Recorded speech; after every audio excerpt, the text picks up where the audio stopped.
petite vidéo pour vous présenter le Lenka Mini de la marque Bilenka. Donc c'est un porte-bébé préformé qui va avoir une ceinture à clip, des bretelles rembourrées et un tablier réglable. Donc il va être réglable en hauteur, ici au niveau des petites sangles en haut du tablier, et en largeur avec les petites lanières ici. Donc sa particularité, c'est de pouvoir être utilisable dès la naissance parce que du coup le tablier va être très réglable et il a aussi les bretelles qui peuvent venir s'attacher à la ceinture. Donc avec ça, ça permet que le bébé ait une meilleure bascule au niveau du bassin, et le fait que le tablier soit très réglable et également en tissu d'écharpe, donc très souple, va permettre de bien maintenir le dos du bébé. Une fois que le bébé grandit, on peut aussi venir reclipser les bretelles au niveau du tablier comme un porte-bébé normal.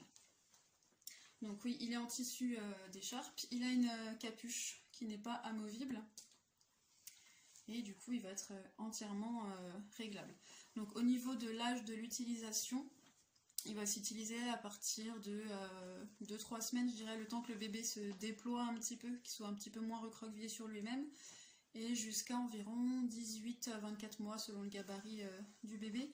Je l'ai testé avec mon fils qui a bientôt 2 ans et demi et il était quand même déjà assez juste au niveau de la taille. Les bretelles vont être réglables à 2 endroits différents, donc ici et également ici, au-dessus du tablier. Ce qui va permettre de pouvoir allaiter facilement aussi son bébé. On aura juste à desserrer les bretelles ici, comme ça le bébé descendra un petit peu au niveau de la hauteur et on pourra l'allaiter facilement. Donc là je l'ai réglé au minimum au niveau du tablier. Et je vais vous montrer comment on installe dedans un nouveau-né.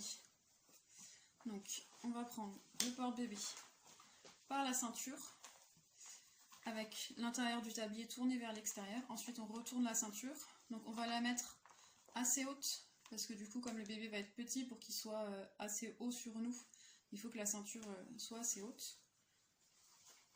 On va venir l'accrocher. Donc on passe sous le petit élastique qui est ici, et on clipse. Donc il faut que la ceinture soit bien à l'horizontale. Il ne faut pas hésiter à bien resserrer, après il faut quand même pouvoir respirer, mais il ne faut pas qu'elle soit pendante comme ça devant.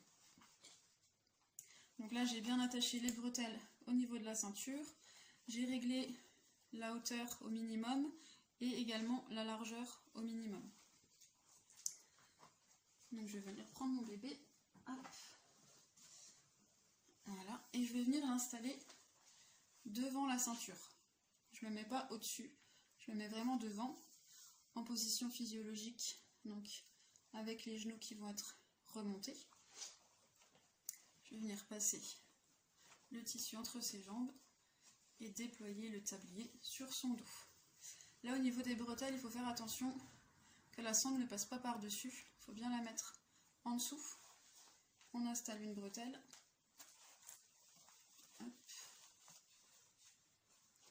Pareil de l'autre côté, on passe bien la sangle sous le pied du bébé. On installe l'autre bretelle et on va venir clipser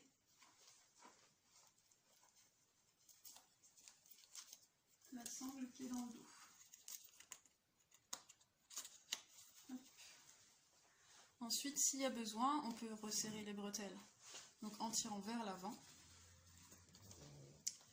Voilà, on vérifie bien que le nez est dégagé, que les petites mains soient près de son visage. Hop. Que ses fesses soient bien installées loin dans le tablier. Il faut bien qu'elles redescendent devant la ceinture. Donc voilà.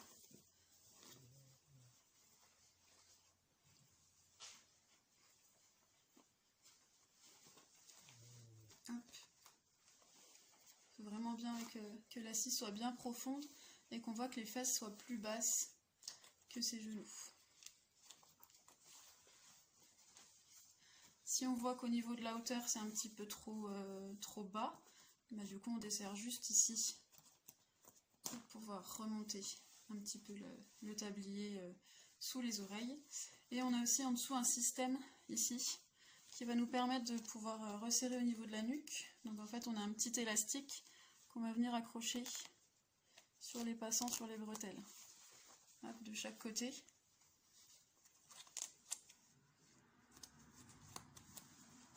Comme ça, on a le tissu au niveau de la nuque qui va venir se resserrer pour encore mieux maintenir le bébé.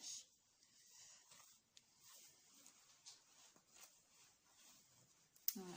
On a aussi des petits protège-bretelles ici, si le bébé veut mâchouiller les bretelles. Comme ça, on n'a pas à laver tout le porte-bébé, on peut juste laver les petits protège-bretelles. Voilà. Après, plus le bébé va grandir, plus on va pouvoir élargir au niveau de l'assise pour toujours avoir bien le tissu qui va arriver d'un creux de genou à l'autre. Et également, pareil, au niveau de la hauteur, on va pouvoir desserrer au fur et à mesure que le bébé grandit. On pourra aussi également mettre la ceinture de plus en plus basse, vu que le bébé va être plus grand. Et du coup, on va mettre la ceinture un petit peu plus basse au fur et à mesure. Voilà.